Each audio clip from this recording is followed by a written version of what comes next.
สมมติมาขัดความควรจะเดินถึงโง่แท้มือนั่นก็หายได้เท่นึงยังมาวนมาไหวก็บ่ค่อยนี่บ่แล้วบ่เดี๋ยวนี้คือสีอิจฉาเลยเนาะลูกก็จะได้เวียกดีงานดีลูกก็สิหังสิมีโอ้ยเขาหวังดีได้นี่เขาจังมาเตือนเสือกเอ้าแล้วแต่เจ้าซะคันสัตว์เอ้าไปไสปื้อโอ้ยสิไปเอาเงินลูกสาวฝากเงินมาให้อันนี้บ่อวดให้เฮาอีกขี้โม้อีกฝากมาหลายแท้บ่โอ้ยฝากมาให้5,000ของเพิ่นหาก็ไปได้เดือนเดียว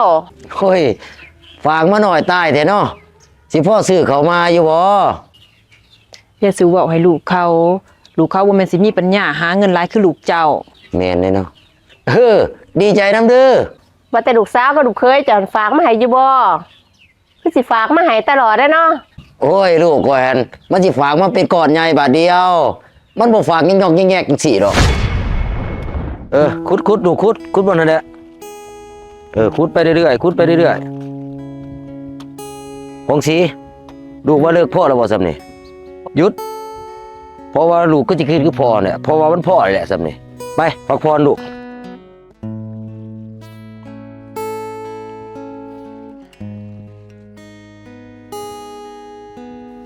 ปุ่นอีพ่อก็ไปพงซีมาแล้ว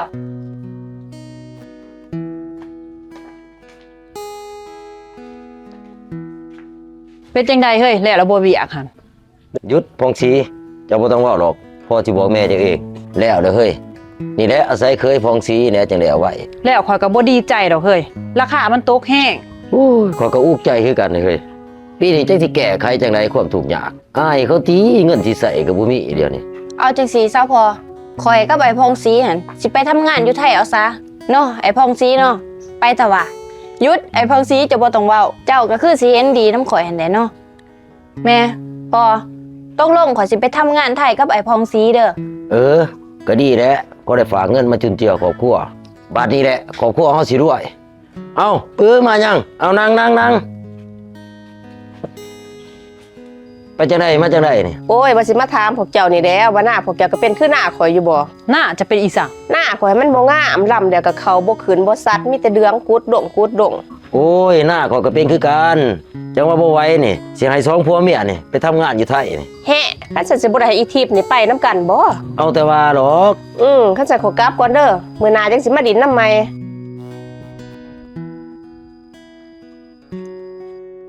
ที่มันผมว่าย่านเดือเนาะแม่นเห็นเฮาสิให้เด็กน้อยซุ่มนี้ไปไทยก็สิให้ลูกเพิ่นไปนำของพวกบ่มีปัญญา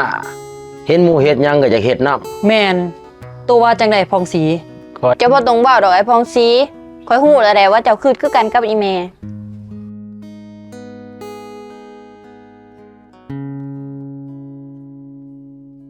อ้าวจะได้เสียตัวนั่งก่อนมาเวียกตัวนั้นบ่เสียตัวใช่แหละผู้บ่สิไปครับนี่ลูกพงศรีนี่ก็เมียมันแต่ว่าเมียมันยังลงหน้าพุ่นว่าแต่เท่าใดแหละเสียตัวค่าพาไปผู้หนึ่ง 35,000 บาท2คนก็พอดี 70,000โอ้สมาสิแพงแท้เสียตัวบ่แพงดอกซับนี่ข่อยพาไปวันสิพาไปซื่อๆหางานให้พร้อมอีกงานก็มีแต่งานเงินเดือนสูงได้ข่อยหาให้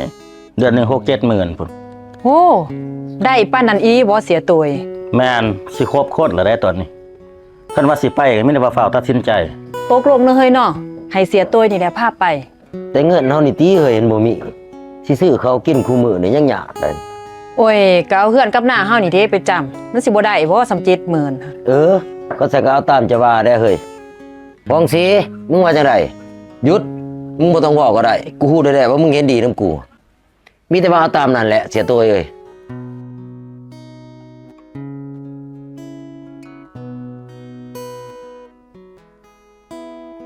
เอาจะได้ไม่เสียปื้อนั่งก่อนก็จะได้มาจะได้ก็มาถามเรื่องสิไปไทยหั่นแล้วว่าแต่เสียตัวเห็นมาอีหยังก็มาเวียกตัวนี้นี่แหละก็ว่าเสียตัวนี่แหละพาเด็กน้อยซึมนี่ไปอ้าวพอเป็นเสียตัวนี่เราพาไปแบบเถื่อนแบบบ่มีหนังสือใดแม่นเสียตัวนี่อยากควงได้พอเสียวคือบ่ไปผ่านบริษัทจัดหางานที่ถูกต้องหันมันสิปลอดภัยกว่ากันไดแม่นคือบริษัทจำปานครบริการจัดหางานหั่นเด้พอเสียวเขาดำเนินธุรกิจเกี่ยวกับบริการจัดหางานให้แก่ผู้วางเวียกผู้ที่ว่าอยากมีเวียกเฮ็ดงานทำ เวียกนี่ก็มีทั้งภายในและก็ต่างประเทศได้พอเสียว โอ้ยอันสิมาเว้าเถอะอันสิไปนำบริษัทน่ะจะยามใดสิได้ไปน้ำเสียตัวนี่ไปมื้ออื่นนี่ก็ได้เพิ่นพาไปสำบาย ก็แม่นอยู่แต่มันไปบ่ถือกฎหมายได้หันพ่อเป็ง ซองแม่ลูกมึงนี่อย่าเว้านะผมมึงอิจฉากูแม่นบ่อยากทวงดึงเวลาลูกกูไปได้หั่นเนาะ มันบ่แม่นแนวนั้นพอเสียว ก็แม่นแน่นั่นนั่นแหละมึงยังให้ลูกกับลูกเคยกูไปซ่าๆเพราะทวงเวลาหาเงินน่ะมึงย่านกูหังกูมีไว้กูพวกมึงแม่นบ่กูฮู้เลยแหละมึงบ่ต้องเว้าบ่คงสีมึงก็คือกูแม่นบ่ว่าเขาอิจฉาพวกเฮากูว่าแล้วมึงต้องคือกูว่าพวกนี้อิจฉาเฮาไปหนี้พวกขี้อิจฉานี่ใกล้ๆเฮือนกูนี่บ่ต้องมาเหยียบจักเทื่อจะเป็นศาสตร์ขี้อิจฉาหมู่คือสิย่านกูหังกูมีกลัวได้เนาะ แม่นพวกนี่แต่ขี้อิจฉา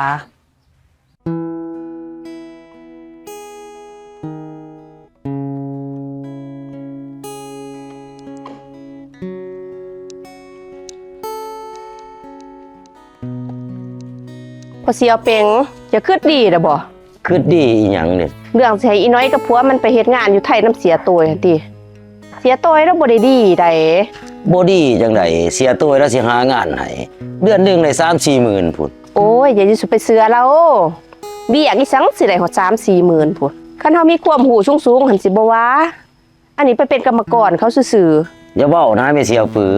ข่อยฮู้ได้แหละว่าเจ้าอิจฉาข่อยหั่นเจ้าย่านบ่ค่อยได้ดี ๆข่อยบ่ได้คิดแนวนั้นขออนุญาตนะตัวพวกเจ้าหั่น ห่วยมันเป็นจังไดวะเจ้านี่สมมาขัดความควรเจริญของข่อยแท้มื้อนั้นก็กระหายได้เทื่อหนึงยังบ่วนมาไหว้ก็บ่ค่อยนี่บ่แล้วบ่เดี๋ยวนี้คือสิอิจฉาเด้เนาะลูกก็จะได้เวียกดีงานดี ลูกก็สิหังสิมี โอ้ยข่อยหวังดีได้นี่เขาจังมาเตือน เสือก เอ้าแล้วแต่เจ้าซะคันซั่น โอ้ยอันจะเป็นศาสตร์ยายกูเรือนกูเรือเนาะขนาดกูบ่ทันได้รวยเลยนี่คันกูรวยนี่แฮงสิกลัวนี่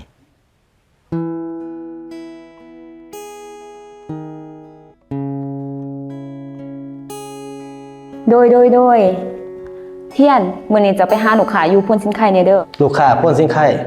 นั่งทิพย์หันบ่ แม่นแล้ว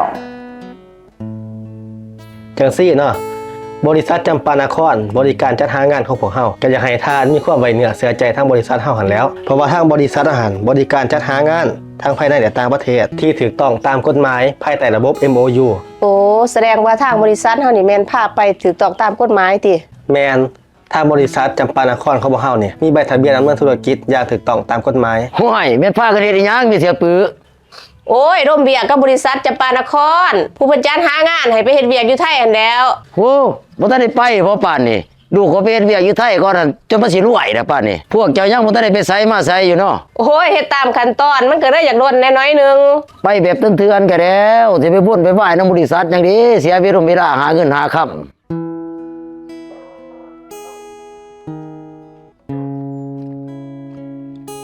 จังไดเคยลูกเคยกับลูกสาวเจ้า 2-3 เดือนน่ะก็บ่เห็นติดต่อมา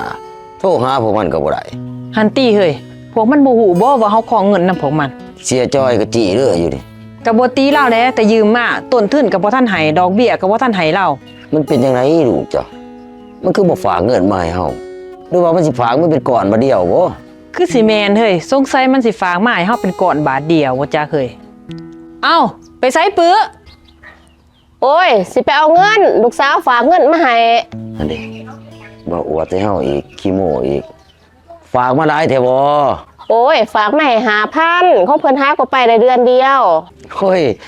ฝากมาหน่อยตายแท้เนาะสิพ่อซื้อเขามาอยู่บ่ อย่าสิเว้าให้ลูกเขาบ่แม่นสิมีปัญญาหาเงินหลายคือลูกเจ้า แม่นเลยเนาะดีใจนำเด้อ ว่าแต่ลูกสาวกับลูกเคยจะฝากมาให้อยู่บ่คือสิฝากมาให้ตลอดเด้อเนาะ โอ้ยลูกก่อนมันสิฝากมาเป็นก้อนใหญ่บาทเดียว มันบ่ฝากยิงๆแยกๆจังซี่ดอก คันสั่นก็ดีใจนำเด้อสิไปก่อนย่านห้านเขาปิด เพิ่นก็สิภูมิใจแฮงเลยเนาะ แม่นเพิ่นคือสิภูมิใจแฮง เพิ่นบ่ฮู้ว่าเงินสำคัญถ้ามาเทียบใส่เงินลูกเนาะมันซ้ำเศษเงิน แม่นเด้อเฮ้ยเนาะ จะได้อย่างยี่เป็ง อ้าวเสียจอยสบายดีเอานั่งก่อนไปจะได้มาจะได้นี่ ก็มาท่วงนี่น้ำเจ้านี่ติเป็นจะได้คือมีสีซ้อมแท้แต่ด้นน่ะต้นทุนก็บ่ทันได้ดอกเบี้ยก็บ่ทันได้มันเป็นจะได้เดี๋ยวนี้ โอ้ยข่อยขอแหละเสียจอยเอ้ยลูกสาวกูลูกเคยท่านฝากว่าให้ แม่นเสียจอย เดือนหน้าคือสิได้มันสิฝากมาเป็นก่อนบักใหญ่โลด ให้มันแท้เด้อพวกเจ้านิมิตมีซีซ่อมมาโดนเลยเด้อ มีแต่ว่าอยากขอความช่วยเหลือเสียจอยได้บาทหนึง จังได๋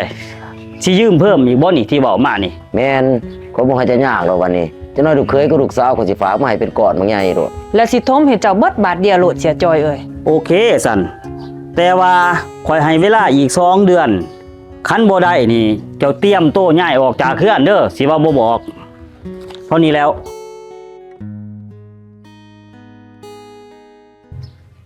เฮ็ดจังได๋เฮ้ยลูกเจ้านี่หลายเดือนแล้วได้ข้าวก็บ่มี หันติเงินค้ำก็บ่ฝากมา หรือว่ามันสิฝากมาเป็นก่อนบาทเดียวบ่แต่มันคือสิโดนแท้ มันบ่แม่นดอกเอ้ยข้อยดีว่ามันตกเป็นแนวใดแนวหนึงแล้วแหละ ข่อยก็ว่าอยู่เอ้าแม่เสียวปื้อสิไปทางใด โอ้ยสิไปเอาเงินอีทิพย์ลูกสาวมันฝากมาให้ โอ้ฝากมารู้เติมเนาะ เดือนละเทื่อเดี๋ยวนี้เพิ่นก็ฝากมาให้เดือนละ10,000แต่ว่า อุ้ยสิว่าขี้โม้อยู่นี่บ่เชื่อก็แตกแกหรอก แม่นเงินเดือนน้อยๆคือลูกเจ้าหั่นบ่สิฝากมาให้เดือนละหมื่นคันเงินเดือนสูงๆคือลูกข่อยหันสิแม่นอยู่ แม่นบ่คือได้ยินว่าติดต่อลูกเคยลูกสาวบ่ได้เอาว่าสิให้อีทิพย์มันหาให้คือมันสิเห็นกันอยู่พุ่น เศร้าไรจะให้ลูกจะไปหาลูกข่อยใดจะน้อยลูกจะสิยืมเงินลูกข่อยหัน แม่นเงินเดือนลูกข่อยบ่ครึ่งสูงหนึงเจ้าก็ไปหายืมเงินลูกข่อย โอ้ยขอยขี้ข้านเว้านำพวกเจ้าเท่านี้แหละ ทุกข์ก็ยังหมอใหญ่เนาะเฮ้ยเนาะจังได้ดีลูกเต่านี่บ่เห็นได้ข่าวดิ พ่อ อ้าวลูกจะมาแล้วบ่นี่มานั่งก่อนลูกไล่เงินมาหลายแม่นบ่ลูกเฮารวยแม่นบ่ อีแม่ไปไสพอ โอ้ยแม่จะเอาไปรับจ้างล้างถ้วยอยู่ร้านอาหารอยู่ในเมืองพุ่นจะท่านฟ้าบ่เรื่องแม่จ้ะนะบ่เรื่องเจ้าก่อนรวยมาแล้วแม่นบ่ลูกเอาเงินมาให้พ่อหลายบ่ โอ้ยพอ ลูกบ่บอกก็ได้เพราะฮู้ว่าลูกต้องรวยมาบัดนี้แหละอีในปื้อจังสิบ่กล้ารู้ถูกเฮาเพราะว่าเฮารวยแหละเฮามีเงินมีคำแล้วเนาะลูกเนาะ โอ้ยข่อยบ่ได้หยังมาดอกพอแต่เงินค่ารถข่อยยังเกือบบ่มี อ้าวคือว่าจังซั่นลูก เสียตัวเห็นติพาพวกข่อยไปแล้วก็ทิมพวกข่อยบ่มีฮอดเวียกสิเฮ็ด โอ้ยบัดบักพองสีผัวมึงอะนี่คือบ่มานํกัน ข่อยก็บ่ฮู้คือกันว่าเราอยู่ไสตอนนี้นี่ อ้าวก็เลยว่าพวกตู้ไปนํกัน ก็แม่นอยู่บัดไปฮอดมันบ่มีเวียกก็เลยแยกกันไปหาเวียกบัดนี้พวกข่อยบ่มีบ้านแรงงาน เจ้าหน้าที่ลงมากวดก็เลยแตกไผแตกมันติดต่อเราบ่ได้ก็หลายเดือนแล้วได้นี่แล้วยังบ่ทันมาบ่ บ่แล้วเฮาคิดว่าพวกตู้หางมีดีได้สุดท้ายก็เป็นแนวนี้ซะ โธ่เป็นจะได้พวกเจ้าไอ้กิ๊บเองเดี๋ยวนี้คือมามิดมามีซีซ่อมเถอะฮะหนี่สินนั่นว่าจังไดเดี๋ยวนี้ โอ้ยขอแหละเสียจอยเอ้ยขอบ่ทันมี บ่มีจังไดเพราะว่าทาลูกมานี่เด้ลูกสาวเจ้ามาแหละก็เอามาตี้เงินหัน แม่นพ่อน่ะ โอ้ยเสียจอยเอ้ยข่อยไปข่อยก็ถือข้าวต้มบ่มีเวียกเฮ็ด อย่าสุมาอ้างนั่นอ้างนี่พวกเจ้าหันเว้ากันจังไดต้องเอาจังซั่นข่อยพ้นพันเจ้ามานี่มันจักเดือนมันจักงวดแล้วดอกเบี้ยข่อยก็บ่ได้ต้นทุนข่อยก็บ่ได้ก็สิยึดเคลื่อนเจ้านี่ โอ้ยขอแล้วเสียจอยเอ้ยมันบ่มีอีดี แม่นมันบ่มีอีหลีเสียจอยเอ้ย บ่ได้ พ่อหน้ายิงก็ไฟแน่ เจ้านี่เห็นข่อยดีนำเท่าใดเจ้าแฮงได้ใจเนาะ โอ้ยมันบ่มีอีดีเสียจอยเอ้ย ข่อยสิให้เวลาเจ้า3 วันเด้อคันภายใน3 วันเจ้าบ่มีเงินมาให้ข่อยเจ้าลูกเมียเจ้าย้ายออกโลดแต่เฮือนนี่ไป สบายดีไปเสียปื้อ สบายดีนั่งก่อนไปจังไดมาจังได โอ้ยมาหาเจ้านี่แหละมีเวียกสิลบน้ำ เวียกหยังพ่อเสียว ก่อนอื่นหมดข้อยก็อยากขอโทษเจ้า ที่เว้าบ่ดีกับเจ้าพันมา โอ้ยก็บ่ถือสายสังดอก มันแม่นคือความจะว่าอีดีเสียตัวเอาลูกผมไปปล่อยอยู่ไทยพุ่นเวียกงานก็บ่มีเฮ็ดเอาไปเอามาบ่มีเงินสิจ้างรถมาลาว ข่อยว่าแล้วเจ้าบ่ฟังความข่อย หันติคันข้อยเชื่อเจ้าแต่ที่แรกพุ่นเรื่องราวคือสิบ่เป็นแนวนี้จักซี่แหละคือบ่พองสีลูกเคยข่อยแย่กันอยู่พุ่นกับเมียหันบ่ได้ยินข่าวจักเป็นตายหายดีแนวใด เนี่ยจะไปแจ้งเจ้าหน้าที่ไว้ละบ่ล่ะเรื่องเสียตัว โอ้เสียตัวเองถือเขาจับไปดิเขาจับอยู่ไทยพุ่นได้ยินว่าเรื่องฆ่ามนุษย์อย่างนี้แหละ สมแน่หันติบาปกรรมนำทัดอีต้นแต่บักพองสีหันติคนก็แฮงบ่มักปากมักเว้าไปตายหายดีจังได๋สิกล้าขอเขากินอยู่บ่ ก็แม่นติแต่อีตนมันพวงสี แต่เดี๋ยวนี้ข่อยก็ลำบากนักได้แม่เสียว เป็นจังได เสียจอยตีสิมายืดเทือนยืดสานนั่นนี่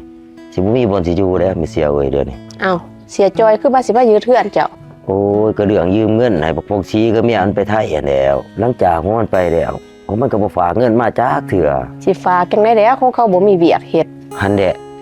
ข่อยก็เลยไปยืมเสียจอยอีกจะมาต้นคูณดอกรอคูณต้นจะว่าโอ้ยวุ่นอยู่เดียวนี่ หนักเนาะแล้วมีหยังให้ข้อยซอยบ่คันข้อยซอยได้ข้อยก็สิซอย โอ้ยบอกมาก็หลุดตาอายตัวเองเว้ยก็ขอยืมเงินจะแหน่ จะสิเอาเท่าไหร่ ประมาณ150,000 บาทนี่แล้วสิไปจ่ายหนี่เสียจอยติเพราะว่าเขาสิไล่หนี้จากเฮือนนี่เด้ ซ้ำนั้นเขาก็พอมีอยู่ดอกอีทิพย์มันก็ฝากมาให้ทุกเดือนอยู่ โอ้ยแม่เสียเอ้ยเจ้าดีน้ำข่อยอีดีเจ้าดีน้ำข่อยเท่าไรข่อยยังขึ้นนะอายตะกี้หั้นนะเขาเราบ่ฟังความเจ้าก็คิดว่าเจ้าอิสาคิดว่าเจ้าอย่าดื่นบ่เห็นเลยความบางดีของเจ้าขอโทษด้วยแม่เสียปือเด้อ เรื่องเก่าเรื่องดังเบาๆมากก็ได้ดอกพ่อเสียวเอ้ยหันเดี๋ยวมีแต่จื้อไว้เฮาสิไปทำงานหรือว่าสิไปเฮ็ดซังก็อย่ามีแต่เฮ็ดให้มันถูกต้อง แม่นความเจ้าเว้าแต่ว่าแนะนำให้ครูแหน่อันบริษัทจะปานครบ่ที่พานางทิพย์ไป ก็สิเป็นหยังผู้ดีแล้วมื้ออื่นมื้อฮืออีนางทิพย์มันมาแสนพาจะไป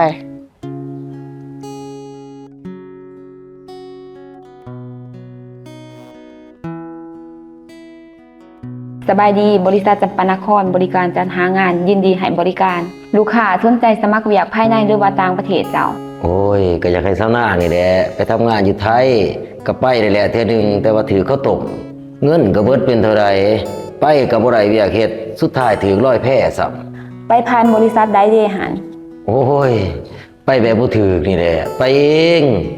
แน่เจ้าเสื้อไผบ่เสื้อไปเสื้อเสียโตย ก็จากแล้วก็คิดว่าสิได้งานดีแหละเนาะแล้วเพิ่นว่าสิให้เดือนหนึง 4-5 หมื่น มันบ่มีดอกคนบ่มีความหูบ่ได้เรียนคือเฮาสิได้เงินเดือน 4-5 หมื่น หันแหล้วคันไปบ่ถือบ่ต้องคันไปผ่านบริษัทจำปานครเฮานี่บ่มีปัญหา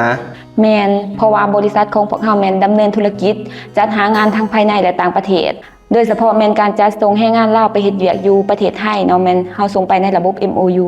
หมายความว่าถ้าว่าไปนำบริษัทของพวกเฮาแมนได้เวียกเฮ็ดงานทำแน่นอน หันแหละคันไปนำบริษัทจำปานครแต่ทำอิฐกันแล้ว แมนถ้าไปนำบริษัทเฮาแมนได้เวียกแท้และปลอดภัยตัวนี้แมนหนาเวียกเนาะลูกค้าสามารถเลือกเวียกได้ว่าสนใจเวียกใดก็สามารถสมัครได้เลย ข่อยบ่แม่นเซียวพวกเจ้าได้สิมาอ้อแอกับพวกเจ้าอยู่นี่ ห้วยสิบ่ได้ข่อยออกบ่ได้ไดตั้งแต่พ่อเจ้าจะบ่กล้าได้ข่อยออก เจ้าแม่นไผสิมาไล่ข่อยออกนี่ แจ้งเด้อไอ้น้องบ่าย2 โมงร่วมเด้อ ข่อยค่าเด้อคือสิบ่ได้เข้าร่วมนำดอก ยอมเด้อขอบ่ได้เข้าร่วมนำเด้อคงจะบ่ได้แจ้งล่วงหน้าเฮ็ดเวียกเฮ็ดงานสิมาจับจูดกันแนวนี้มันบ่ได้ดอกเฮ็ดเวียกมันต้องเป็นระบบหั่นแหละเอาคนบ่มีความรู้มาเป็นหัวหน้ามันก็แนวนี้แหละ เจ้าสิมาไล่พวกข่อยออกนี่บ่ได้ แม่น แล้วสิข่อยแพงพวกเจ้าไปเฮ็ดม่วนบ่ นะ อีสังกะยาจังได๋เกี่ยวกับอะไรพวกข่อยออกบ่ได้ มึงเบิ่งปากกูเด้อบริษัทกูอยากจ้างให้กูก็จ้างกูอยากไล่ให้กูก็ไล่ผู้ใดดีกูก็จ้าง ผู้ใดควงก็บ่ต้องอยู่นํกู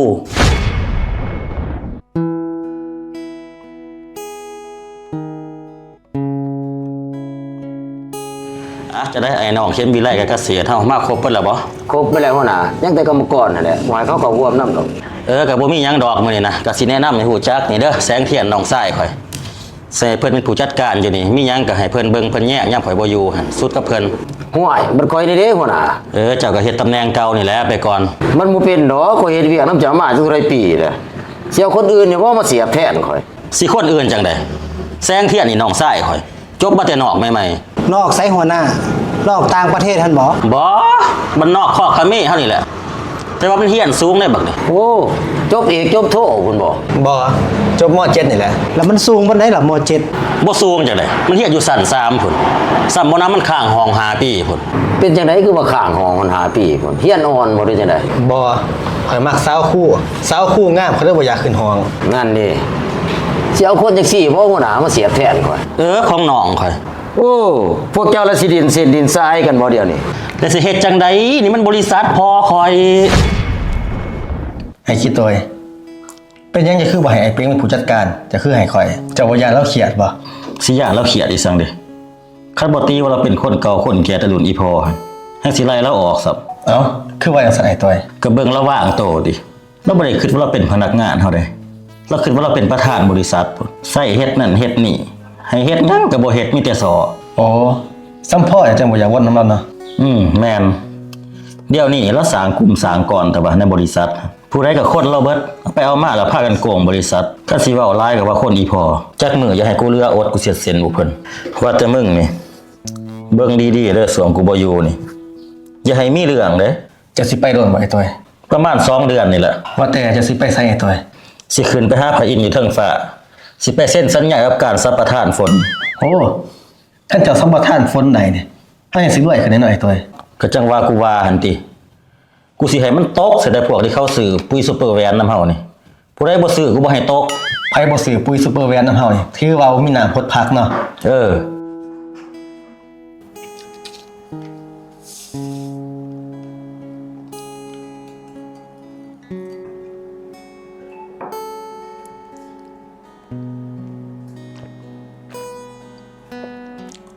ไม่ยังหนีไอ้ตัว โอ้ยอินคอลลาเจนพลัสตัวนี้หันมันเป็นสมุนไพรสำหรับผู้หญิงเฮานี่แล้ว มันดีหยังตัวนี้เอ่ย ดีหลายแนว ลดอาการคันจากการเป็นตกขาวเฮ็ดให้น้องสาวฟิตกระซับ และก็บ่มีกลิ่นอันบ่พึงประสงค์ ผิวพรรณกระเซาะใส ที่สำคัญน่ะเอิกฟูฮูฟิตเฮ็ดให้ผัวฮักผัวหลงใด โอ้น้องก็จะกินคือกันได้คือน้องนี่ก็กินได้อยู่บ่อายุน้อยๆนี่ กินได้เมิดตัวนี้หันวัยรุ่นวัยกลางคนวัยทองแม่ยุกรรมแม่หลังคลอดแห้งกินดีเพราะช่วยให้มดลูกเข้าอู้ไว โอ้ดีหลายแนวเนาะเอ่ยเนาะ แม่นขั้นสนใจหันกระสร้างได้นี่เบอร์โทรอยู่หน้าจอนี่ โอ้โดยเอ่ยว่าแต่ถ้าผู้จัดการใหม่เพิ่นหั่นนะข่อยคิ้วเพิ่นจังเป็นสารนาเป็นตาสร้างคนแบบนี้คือสิบ่ได้ลูกได้เมียนำเขาดอก โอ้ยมันก็สิมีคนมักของเขาอยู่หันแล้ว โอ้ยคันนี้ถือว่าผู้หญิงผู้นั้นตาต่ำสุด โอ้ยเจ้าก็เว้าให้เขา แต่ว่าไข้เท้าอันนี้มาหันเฮ็ดหยังก็ยากเนาะ แม่นกวดแท้กวดว่าเขาลูกเป็นตาสร้าง หันติเฮียนก็จบแต่ม .7 ปานมาเป็นหัวหน้าเฮาผู้เฮียนจบปริญญาตรีปริญญาโท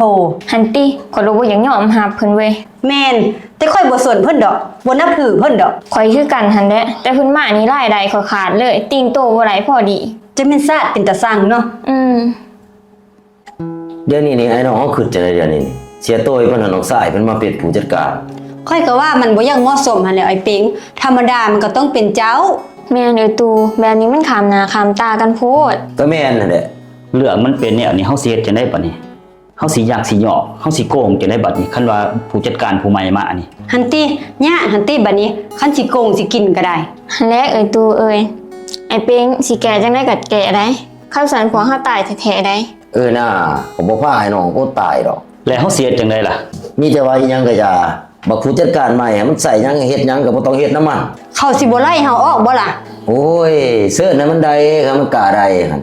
คันมันได้บ่เข้าออกไผสิเฮ็ดเวียกให้มัน แม่นได้เนาะขอแต่พวกเฮาสามัคคีกัน แม่นจะสุดแตกแง่กันเด็ดขาด นะ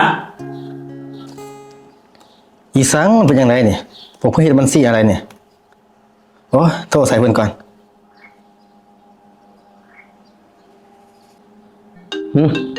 พอดีโทรมา โอ้ยถ้าผู้จัดการใหญ่ฮัลโหลจะได้หัวหน้า เอ้ยเป้งจังไดนี่บัญชีรายรับรายจ่ายเฮานี่มันคือบ่ตรงกันพอดีเนี่ย โอ้ยบ่ประจักหรอกเรียกตัวนี้นี่โทรหาผู้เขาเฮ็ดไปที่วะเท่านี้แหละ เอ้าไอ้เป้งนี่จังได อะโหลจังได๋หัวหน้าน างทิพย์บัญชีรายรับรายจ่ายนี่เจ้าว่าเป็นผู้เฮ็ด คอยนี่ติเฮ็ดมันเป็นหยัง มันขัดกันที่บ่ตรงกันพอดีนี่ยอดสั่งซื้อนี่ก็มีอยู่แต่มันคือบ่เห็นเงินเข้าไอ้นี่ โอ้ยคอยนี่แหละเฮ็ดแต่ว่าเอ้ยตูแล้วเป็นคนกวดถามเอ้ยตูพุ่นเท่านี้แหละ โอ้ตายแล้วถามผู้นี้ก็ว่าผู้นั้นถามผู้นั้นก็ว่าผู้นี้อยู่ ไผโทรมาโอ้ยผู้จัดการใหญ่ฮัลโหลจะได้หัวหน้า ไอ้ตัวเอื้อยเป็นผู้กวดบัญชีหั่น โอ้ยนี่สิเป็นบ้าหลายนะค่อยลาพักเวียกก็ยังโทรถามเวียกถามงานโทรถามไอ้จ้อยพุ่นเท่านี้แล้ว เอ้าเป็นอีสังพนักงานแต่ละคนนี่ตายแนวนี่ ไอ้จ้อยน้องถามเนี่ยมันซี่ไล่หาใบจ่ายอ้ายบ่เป็นผู้กวด แล้วจะว่ามันหน้าที่ไผมันหน้าที่ข่อยบ่เดี๋ยวนี้เจ้าเป็นผู้จัดการเจ้าบ่ฮู้บ่ว่าเวียกไผเป็นเวียกไผเดี๋ยวนี้ฮะเวียกตัวนี้นี่มันเป็นเวียกส่วนตัวมันบ่แม่นเวียกข่อย โอ้ยเวตัวล่าพักแล้วให้ถามอ้าย ถามแล้วข่อยสิฮู้ซะบ่มันบ่แม่นเวียกข่อยโอ้ยเจ้านี่ก็ได้เบิ่งนี่ติหน้าเวียกมันเวียกไผก็ถามผู้นั้นเฮ็ดเวียกบ่เป็นก็สิมาเป็นผู้จัดการคันสิเฮ็ดเวียกแนวนี้บ่จักอีสังแนวนี้นี่หนีไปอย่าสิมาเป็นผู้จัดการอยู่นี่ต้องการแต่คนฉลาดบ่ได้ต้องการคนเส้นคนสายจักได้บ่ต้องการคนเก่ง เจ้าก็บอกให้น้องแห้งโพดอ้าย มันบ่แห้งดอกหั่นแหละเห็นบ่ยามเฮียนบ่ตั้งใจเฮียนมันก็โง่ยามเฮียนบ่เฮียนแอบมักครูมักอาจารย์โง่บัดนี้เป็นจังได๋ คันอ้ายบ่ฮู้แล้วก็แล้วน้องขอโทษ มักโง่มึงเอ้ย ว่าจะได้น้องเฮาเมื่อวานนี้ก็ว่าปั่นหัวผู้จัดการดินเขาเป็นคักเนาะ เฮ้อเฮ็ดเส้นเพิ่นเว้ย คือสิหนาจอยอยู่โทรหาข่อยก็บ่สนนำเพิ่น โทรหาค่อยคือกัน ค่อยหายเพิ่นซ้ำของค่อยลาพักอยู่ก็โทรหา พวกเจ้ายังว่าสำนักข่อยด่าเพิ่นติเพราะว่าบักโง่ข่อยว่าก็สิตั้มใจเพิ่นบ่ร้ายกันหน่อยแหละ เฮ็ดตีกับข่อย โอ้ยสงเสยเด้อไอ้น้องเขาเด้อให้มันได้จังซี่แหละมันสิเฮ็ดหยังให้เฮาได้ แม่นให้มันถูกไปว่าไผเป็นไผ เพิ่นสิว่าเพิ่นคากแล้วเนาะ มาเจอพวกเฮาบ่จักสายแข็ง หากแต่ว่าเฮาเฮ็ดแนวนี้นี่มันสิบ่ไปฟ้องอ้ายมันบ่เสียตัวหั่น ให้มันไปฟ้องโลดตั้งแต่พ่อมันยังเกรงใจข่อยบริษัทนี่คันขาดพวกเฮานี่มันไปบ่รอดหรอก มันแม่นความเจ้าเลยนะไอ้เป็งเอ้ยเจ้าเว้าถือเบิด แจ้งเด้อไอ้น้องบ่าย2 โมงร่วมเด้อ ข่อยค่าเด้อคือสิบ่ได้เข้าร่วมนำดอก ยอมเด้อขอบ่ได้เข้าร่วมนำเด้อคงจะบ่ได้แจ้งล่วงหน้าเฮ็ดเวียกเฮ็ดงานสิมาจับจูดกันแนวนี้มันบ่ได้ดอกเฮ็ดเวียกมันต้องเป็นระบบหั่นแหละเอาคนบ่มีความรู้มันเป็นหัวหน้ามันก็แนวนี้แหละ ข่อยก็บ่ได้เข้าร่วมมือกันเด้อคันสิร่วมมันก็แจ้งล่วงหน้าจักหน่อย3วัน แต่ว่าไอ้ตัวโทรมาแล้วบอกให้ร่วมมื้อนี้ได้มันเป็นเรื่องสำคัญ ตัวนั้นมันเป็นเรื่องของเจ้าเฮ็ดเวียกบ่มีแบบบ่มีแผนเอง แม่นเฮ็ดเวียกบ่มีแบบบ่มีแผนไผสิเฮ็ดนำได้ หัวหน้าเทียนเลยคันเจ้าสิเฮ็ดเวียกแนวนี้หั่นนะเจ้าไปเฮียนมาใหม่ไปมันบ่ได้ดอกแนวนี้หั่นคันโง่หลายหั่นน่ะก็ตัดสินใจซะอย่าสิเป็นหัวหน้าหมู่หั่น แม่นคือความเขาเว้าหั่นแหละคันโง่หลายก็บ่ต้องมาเป็นนายคน โอ้ยพวกเจ้าก็เว้าแห้งโพดนับถือข่อยแน่เห็นว่าก็ได้ ฟังไว้ก่อนเจ้าอยากให้เฮานับถือโอ้ยหำเอ้ยไปเฮียนมาใหม่ แม่นถ้าอยากให้เขานับถือมันต้องเป็นคนเก่ง โอ้ยเบิกโอ้ยจ้อยเลย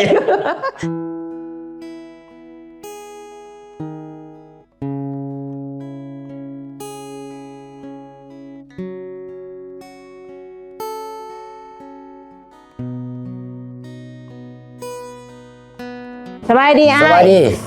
เส้นนาง โดย สนใจสินค้าตัวใดเด้น้อง โอ้ยน้องอยากได้ปุ๋ยอ้ายน้องมาถามเบิ่งปุ๋ย โอ้ว่าแต่น้องปลูกจังดิ ปลูกหยังก็ยานะอ้ายว่าแต่เอาปุ๋ยตัวมันดีๆหั่นอ้าย บ่ได้น้องตัวนี้มันต้องฮู้พืชที่น้องปลูกเพราะว่าอ้ายจังสิแนะนำถูก อ้าวปลูกอีหยังก็ใส่ปุ๋ยอันเดียวกันบ่ได้บ่อ้าย บ่ได้เด้น้องปุ๋ยหานอ้ายนี่ปุ๋ยซุปเปอร์แวนได้ปลูกข้าวมันก็อีกสูตรหนึงปลูกทุเรียนมันก็อีกสูตรหนึงและปลูกพืชทั่วไปมันก็อีกสูตรหนึงได้น้อง โอ้แม่นบ่อ้าย แม่นว่าแต่น้องนี่ปลูกหยังเดี๋ยวนี้ โอ้น้องปลูกกาแฟอ้าย โอ้แสดงว่ามาแต่ปากซองเนาะนี่อยู่บ้านได้หั่น ห้วยก้องอ้ายมาแต่บ้านห้วยก้องเมืองปากซองเฮานี่แหละ โอ้ถ้าน้องปลูกกาแฟนี่แนะนำตัวนี้ตัวนี้จะเป็นปุ๋ยซุปเปอร์แวนสำหรับปลูกกาแฟและพักพืชทั่วไป โอ้ สรุปว่าเอาตัวนี้เนาะ โดยอ้าย เป็นจะได้ไอ้น้องเฮาข่อยบ่อยู่มานี่ 2-3 เดือนคือว่ามีสภาพบ่ มันก็มีแน่แหละของผู้น้ำผ้าบ่ได้ มันเป็นจังได๋เว้ามาเบิ่ง บ่น่าแสงเทียนนี่แหละน้ำผ้าไอ้น้องบ่ได้นี่มันมีความหูมีความสามารถเวียกมันก็ข้างก็ค่าคนแนะนำผ้าลูกน้องบ่เป็นเฮ็ดเวียกบ่ได้ แม่น เอาจังสีซาหัวหน้าขอยสิเสนอเด้ออย่าว่าสั่นว่าสิเปลี่ยนซาหัวหน้าแสงเทียนนี่นำพาลูกน้องบ่ได้ดอก เปลี่ยนเอาไอ้เป้งสาเรามีประสบการณ์อยู่มาหลายปีก็แม่นอยู่ดอกว่าเราเป็นน้องชายเจ้าลูกชายเจ้าของบริษัทแต่ว่าเวียกมันบ่ได้เด้สิเฮ็ดจังได๋มันสินำพาอ้ายน้องไปจังได๋บัดนี้บริษัทสิไปจังได๋สิไปต่อจังได๋มันก็คองกับค่าเวียกงานหั่นน่ะเสนอเอาไอ้เป้งสาแทนหัวหน้าแสงเทียนนี่ แม่นข่อยก็เห็นดีเอาไอ้ขี้เป็ง ค่อยก็เห็นดี เอาไอ้กี่ปิง โอ้คักเนาะพวกเจ้าเนาะแสงเทียนมีหยังสิเว้า ตัวเวียกมันไปบ่มาหั่นมันบ่ได้เป็นน้ำข่อย มันเป็นน้ำพวกเจ้าบ่เฮ็ดเวียก อันนี้คันเว้าแล้วสิมาทิ่มหายสิพวกข่อย เจ้าเองบ่มีปัญญาสินำพาพวกข่อย แม่นมันเป็นน้ำเจ้าบ่มีปัญญาเฮ็ดให้พวกข่อยนับถือก็แสดงว่าเจ้าบ่มีความสามารถ แต่เจ้าสิข่อยเฮ็ดแนวใดข่อยสั่งหยังพวกเจ้าก็บ่เฮ็ด บ่เฮ็ดคันเจ้าสั่งข่อยบ่เฮ็ดคันให้เป้งสั่งข่อยสิเฮ็ด แสดงว่าพวกเจ้านี่แข็งขอบ่นี่ ก็แล้วแต่สิคือหัวหน้า เจ้าบ่ย้านข่อยไล่เจ้าออกบ่ไอ้จอย คันข่อยย่านข่อยสิเฮ็ดแนวนี้บ่เจ้าไล่ข่อยออกแหมออกนำกันเมิดโลดนี่ไผสิเฮ็ดเวียกให้เจ้าแม่นบ่อีกี่เป้ง แม่นลอกไรจอยสิไม่ได้ออกแม่นี่ออกเบิดนี่ แม่นกาบ่อ้อผู้หนึงหั่นอ้อหมดนี่ โอ้พวกเจ้าว่าข่อยบ่กล้าไล่พวกเจ้าออกบ่เดี๋ยวนี้ เจ้าบ่กล้าคันเจ้าไล่พวกข่อยออกไผสิเฮ็ดเวียกให้หนังหน้าเจ้าหึ แล้วพวกเจ้าคิดว่าพวกเจ้านี่สำคัญปานนั้นพุ่นบ่ แน่นอนข่อยอยู่บริษัทนี่แต่รุ่นพ่อเจ้าพุ่นคันข่อยออกไปนี่เอ้าบริษัทจะสิเป็นจะได้ นะ และสมมุติว่าเขาสิจ้างพวกเจ้าอยู่ต่อนี่แล้วพวกเจ้าบ่เฮ็ดเวียกแนวนี้นี่เป็นตาจ้างอยู่บ่ล่ะเจ้าว่า แต่ข่อยว่าจะบ่มีทางเลือกดอก อย่าสิเว้านำเขาหลายไอ้เป๋งคันมีปัญญาไล่ไหมไล่ออกไหม ได้ นับแต่มื้อนี้เป็นต้นไปนี่พวกเจ้าทุกคนบ่ต้องมาเฮ็ดเวียกอยู่นี่อีกค่อยไล่พวกเจ้าออก ไล่ออก สิไล่เขาออกโอ้ยเว้าได้เฮ็ดได้อยู่บ่ล่ะ จักได้บ่ได้แหล้วมีแต่วันนี้ซะพวกเจ้านับแต่วินาทีนี่ อย่าเว้าดินนะหัวหน้าเจ้าน้อยพวกข่อยไปอีดีนี่เจ้าสิหนาว บ่ได้เว้าเล่นค่อยมีแหละคนสิมาเฮ็ดเวียกแทนพวกเจ้าหั่นเทียนจังได๋คนนั้นครบเบิดแล้วบ่ที่ให้เกียมหั่น ครบหลายตัวเข้าทาแต่เฮานี่แหละเสียเข้ามามื้อใด ก็มีแต่เขามาเริ่มเวียกมื้ออื่นเลยโหลดละ ห้วยหัวหน้าสิไล่กันออกอีดีบ่นี่ แม่นสิได้ออกอีหลีซะบ่ ข่อยบ่แม่นเสี่ยวพวกเจ้าได้สิมาเอาแอะกับพวกเจ้าอยู่นี่ ห้วยสิมาไล่ข่อยออกบ่ได้ไดตั้งแต่พ่อเจ้าจะบ่กล้าไล่ข่อยออก เจ้าแม่นไผสิมาไล่ข่อยออกนี่ แต่พอข่อยเราตายแล้วเด้เราย้ายสมโนครัวไปอยู่พี่ภาษาหลายปีแล้ว จังไดก็อย่าเจ้าสิมาไล่พวกข่อยออกนี่บ่ได้ แม่น แล้วสิข่อยแพงพวกเจ้าไปเฮ็ดม่วนบ่ นะ อีสังกะยาจังได๋เจ้าก็ไล่พวกข่อยออกบ่ได้คันเจ้าไล่พวกข่อยออกข่อยสิไปเฮ็ดเวียกอยู่ไสเดี๋ยวนี้ อันนั้นเป็นปัญหาของเจ้าบ่แม่นปัญหาของข่อย บ่ได้จังไดเจ้าก็ได้พวกข่อยออกบ่ได้ ไอ้เป็งมึงเบิ่งปากกูเด้อบริษัทกูอยากจ้างให้กูก็จ้างกูอยากไล่ให้กูก็ไล่ผู้ใดดีกูก็จ้าง ผู้ใดควงก็บ่ต้องอยู่นํกูไป แม่น ก็สิเก็บพวกเจ้าไว้เฮ็ดอีซะบ่สิมีประโยชน์เวียกก็บ่เฮ็ด โอ้ยสุวาสันทอนหัวหน้าให้นบก็นบให้กราบก็กราบแหล้วจะสุได้ข่อยออกถอนข่อยสิปรับปรุงโตใหม่ แม่นข่อยก็สิเปลี่ยนสิแปลงหัวหน้าข่อยสิบ่เฮ็ดคือเก่าดอก ให้โอกาสอีกแน่หัวหน้าเอ้ย แม่นหัวหน้าข่อยก็ผิดไปแล้ววันนี้ท่านหัวหน้าสิใส่หยังข่อยก็ใส่โลด มันสิบ่ซ้ายเกินไปล่ะบ่ โอ้ยหัวหน้าบ่มีคำว่าซ้ายดอกคันคนสิให้อภัยกัน เฮ้ ข่อยบ่ให้อภัยนี่ โอ้ยหัวหน้าอย่าหยอกกันแห้งบัดนี้ที่ว่าตกใจเลยนี่ แม่นหัวหน้าตกใจหมดเลยนี่ ก็ยังว่านี่ไปแม่ นี่ โอ้ยหัวหน้าเนาะขอโอกาสอีกบาทเดียวคันผิดอีกบาดนี้สิหนี้อีดี แม่นหัวหน้าอีกเทื่อนึงขอโอกาสอีกเทื่อนึงนะหัวหน้า ผู้ขี่นี่ไปเทียนเฮาให้เวลา1ชั่วโมงเด้อเก็บเครื่องออกจากนี่เขาบ่สั่นมีเรื่อง โอ้ยเนาะหั่นแหละไอ้เป็งเป็นน้ำเจ้าหั่นแหละยั่วพวกข่อยเฮ็ดทั่วทีบ แม่นเป็นน้ำเจ้าแหละไอ้เป็ง บัดจักสี่สิมาโทษกูผู้เดียว ก็เป็นน้ำกันเบิดทุกคนนั่นแหละ เป็นน้ำเจ้าหั่นแหละไอ้เป๋งคันเจ้าบ่ย่อพวกข่อยบ่สิเป็นบ้าต้านหัวหน้า ตายแล้วรู้จักข่อยหั่นหิ้งดาวยังบ่ทันเมิดซ้ำ ข่อยคือกันที่นี่นุ่มลูกแต่ละเดือนก็แพมเพิร์สอีกเฮ็ดจังได้บัดนี้ถือไล่ออกแนวนี่ หันติเป็นน้ำเจ้านี่แหละไอ้ สิ เป๋ บ่ ง เว้าเป็นน้ำกันเบิดนี่แหละ เป็นน้ำเจ้าผู้เดียวหั่นแหละ บ่เป็นน้ำกันเบิด โ โอ้ตายแล้วเนี่ยคอยนี่แหละเซฟจอยซีวิไลเซฟเบอร์หนึ่ง โอ้เห็นเซฟแล้วเป็นตาเจริญอาหารดีเนาะ แน่นอนถ้าพวกเจ้าได้กินอาหารที่คอยเฮ็ดนี่พวกเจ้าจะต้องติดใจ โอ้ยสมาเป็นตาแสบแท้เด้บัดนี้ ตัวนี้เขาใบเกลือเนาะตัวนี้เนาะเขาจำน้ำปลาเนาะโอ้อะแต่ว่าน้ำปลาตัวนี้มันนำเข้าจากประเทศกรุงโกย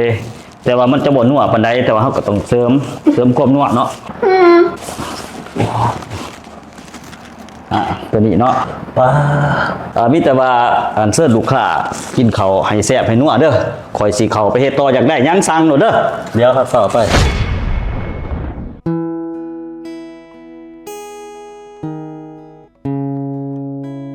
จะได้ครับเชียนคือว่าเมียจะมาอาละวาดอยู่ของกลางเมื่อวานนี่ แม่นหัวหน้าเก่งๆแต่ว่าเพิ่นน่ะ โอ้เจ้าก็ได้จะว่าคุ้มลูกคุ้มเมียเนี่ยติ จักสิคุมยังไงได้หัวหน้าเมียน้อยมันเก่งมันบ่ฟังความ หันดิเป็นผู้ชายเต็มโตคุ้มเมียบ่ได้อ่อนหลายเถียเลย ให้เข้าใจจังสี่ได้เถียผู้ชายเฮานี่เป็นสร้างเท้าหน้าผู้หญิงให้เป็นสร้างเท้าหลัง แล้วเฮาสิให้เขามาลืนเฮานี่มันบ่ได้พ่อหายก็หายพ่อตบก็ตบ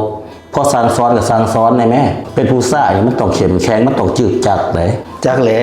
เมียน้อยบ่ได้เก่งโพด จะเป็นแล้วนี่มันก็บ่ได้แล้ว ต่อไปเขาว่าใส่เจ้าเบิ่งสาขานี่เป็นผู้จัดการค่อยไปอยู่สาขาใหม่จังได๋จะสิคุมลูกน้องได้แนวนี้บริษัททวีศักดิ์มีทรัพย์ของเฮานี่แฮงนับมือนับขยายโตสิให้เจ้าเป็นรักเป็นแรงนี่มันสิได้บ่เจ้าว่า แล้วใส่น้องจังได๋หัวหน้า ก็เฮ็ดที่ข่อยเฮ็ดนี่ติต้องจึกจักเรื่องลูกเรื่องเมียเฮาต้องหายต้องสั่งสอน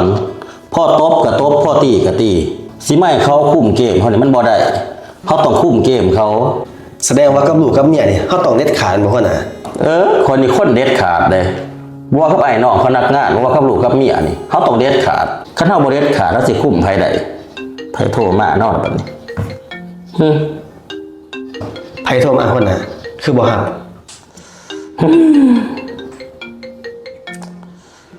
ฮับที่หัวหน้า ฮัลโหลจะได้ที่ฮักกินข้าวแล้วบ่อ๋อบ่ทันได้กินบ่เขากินผัวเฮ็ดไว้ให้อยู่หลังตู้เย็นนั่นเด้เสื้อซ่อนผัวก็ซักให้แล้วสลิปผัวก็ซักแล้วฮะเป็นประจำเดือนบ่มุ้ยผ้าอนามัยใส่โอ้ยแพงเพิ่นเด้เดี๋ยวผัวออกไปซื้อให้เด้อผ้าอนามัยฮะโอเค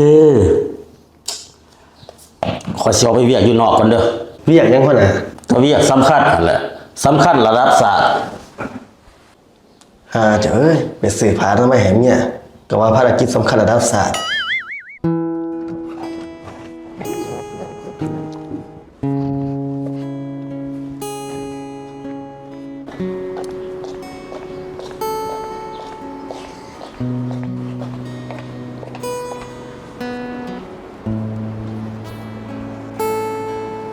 สบายดี สบายดี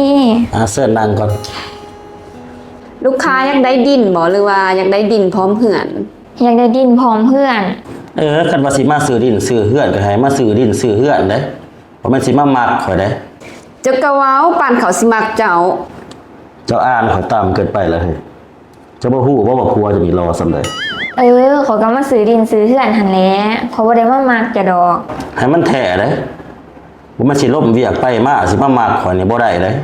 ข่อยฮักเมียข่อยคนเดียว ในชีวิตนี่สิบ่ฮักใครอีกนอกจากเมียข่อยเนาะเฮ้ย เจ้าสิมาแสดงความรักอีหยังกับค่อยตอนนี้ฮีบขายเหือนหั่นนะ แม่นสิค้ายอยู่บ่ดินกับเพื่อนนี่ ขายอยู่เจ้าเพราะว่าบริษัททวีสังมีทรัพย์เฮามีทั้งดินแบ่งขายแล้วก็ดินพร้อมเหือนพร้อม โดยมีอยู่เขตได้แน่หั่น โดยตอนนี้โครงการของพวกเรามีอยู่สมสง่าเนาะแล้วก็อยู่นาขวยอยู่บ้านสุกน้อยแล้วก็อยู่นาไหลูกค้าสนใจเขตใดเป็นพิเศษบ่ อ๋ออยากได้ตัวอยู่หน้าคุ้ย บ่ได้อยู่หน้าข่อยก็ขายแต่ผู้ชายผู้หญิงข่อยบ่ขาย จะเป็นบ้าบ่นี่ไอ้ตุ้ยเป็นหยังจะคือสิบ่ขายให้เรา หน้าข่อยมันไก่เฮือนเฮาได้จังนั้นเราไปอยู่ไก่เฮาหั่นมันสิมักข่อยอีกมันสิยาก นั่นบ่เหตุผลเจ้า จะก็ฮู้ที่ว่าผัวจะรอซำใดจังนั้นเข้ามาอยู่ไก่ก็สิบ่หวั่นไหวบ่จ้ะวะ โอ้ยข่อยบ่หวันไว้นำจะดอกผัวข่อยก็มี มีอยู่ดอกผัวเจ้ามันสิรอซำข่อย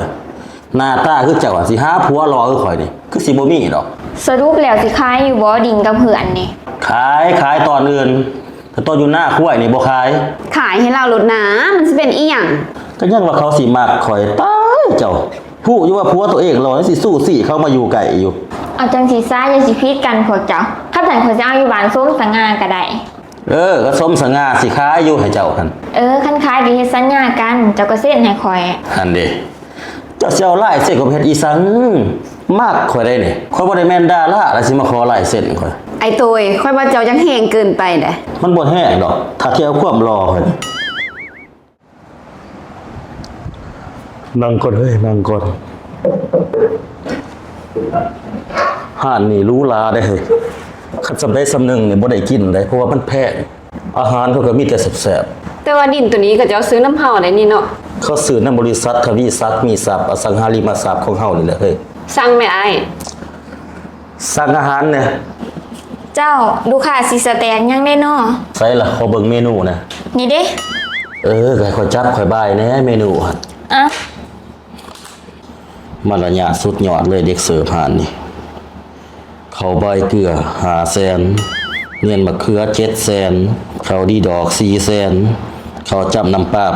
800,000จุสิเอาหยังเฮ้ย ค่อยเอาเขาจำน้ำปลาเฮ้ย โธ่กินของแพงอีกข้าวจับน้ำปลา800,000ผู้ใดนี่ข่อยเอาข้าวใบเกลือเด้อ โดย เจ้าอย่ายิ้มใส่ข่อยจังหน่อยเมียข่อยเข้าใจผิด โอ้ยค่อยบ่เข้าใจผิดดอกใช้ข้าวหน้าบูสิเจ้าหั่นซะบ่ หันที่เจ้าหั่น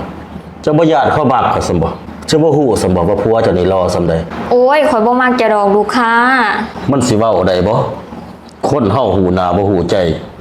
บางเทื่อเจ้าอาจจะมักข่อยไปแล้วก็มีข่อยเบิ่งเพิ่นหั่นหาลายสิปิ๊งปังข่อยได้ มาแล้วลูกค้าข้าวใบเกลือ เป็นข้าวจับน้ำปลาลูกค้ากินบ่ทันใดเด้อ เป็นหยังล่ะ ถ้าเซฟเพิ่นมาห้อยเกลือให้ก่อนเด้อฮันเด้เซฟมาแล้ว โอ้เซฟซะมาคือคนเป็นโปลิโอแท้บัดนี้อ้าวมันจะได้แล้วบัดนี้ แค่ โอ้ยเจ้านี่บ่เซฟ แม่นคอยนี่แหละเซฟจอยซีวิไลเซฟเบอร์ 1 โอ้เห็นเซฟแล้วเป็นตาเจริญอาหารดีเนาะ แน่นอนถ้าพวกเจ้าได้กินอาหารที่ข่อยเฮ็ดนี่พวกเจ้าจะต้องติดใจ ตัวได้เขาใบเกลือเนาะตัวนี้เขาใบเกลือเนาะโอ้ยสมาเป็นตาแสบแท้เด้บัดนี้ ตัวนี้เขาใบเกลือเนาะตัวนี้เนาะเขาจำน้ำปลาเนาะโอ้แต่ว่าน้ำปลาตัวนี้มันนำเข้าจากประเทศกงโกยแต่ว่ามันจะบ่นัวปานใดแต่ว่าเฮาก็ต้องเสริมความนัวเนาะตัวนี้เนาะป้ามีแต่ว่าอันเสิร์ฟลูกค้ากินข้าวให้แซ่บให้นัวเด้อข่อยสิเข้าไปเฮ็ดต่ออยากได้หยังสั่งโลดเด้อ เดี๋ยวครับต่อไป จะได้เนาะ ขออยากให้เซฟซิมมาก่อน